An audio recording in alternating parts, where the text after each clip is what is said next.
嗱，今日有位街坊咧，佢就專登喺廣州嗰邊過嚟同我訂咗呢隻烏雞嘅餅嚟嘅，因為佢係已經係第二次過嚟嘅，佢好中意有特色啲手畫嘅。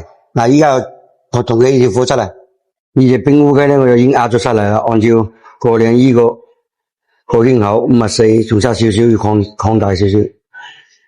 嗱，呢條貨咧就真係有啲厚啊，我覺得做翻8厘半就最啱啦。過量姐佢身材嚟講咧，應該薄少少會好睇啲。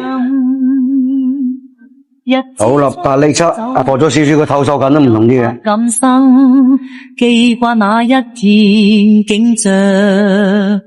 嗱，真係成幅水墨畫嘅，水墨丹青嗰隻感覺。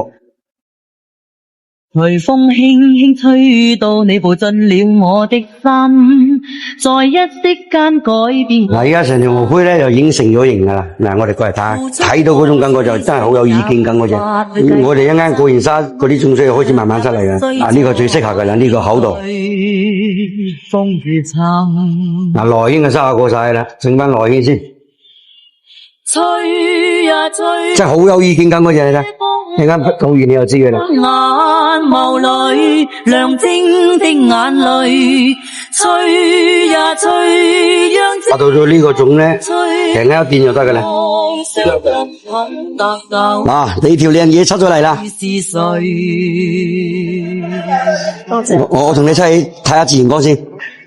係好靚，好有意見感嘅嗰隻。佢同我個女差唔多隻嘛。你隻仲靚啲，仲靚啲，真係你隻仲靚啲，好光滑，成圈都係嘅。你睇嗰啲熒光感，唔該晒你啊，唔使唔該啊，我應該噶幫你做到揀到你滿意，我真係好，我都好開心嘅真係，自己揸成手跟手一下。我其實好滿意啊，因為我知你一路以嚟好中意呢隻。係啊，因為我比較中意啲即係深色嘅嘢。嗱，好似呢隻冰烏雞嘅翡翠手鐲咧，即係如果大家睇啱中意嘅話咧，同老夫子打翻一聲，我要一隻，我嚟同你安排。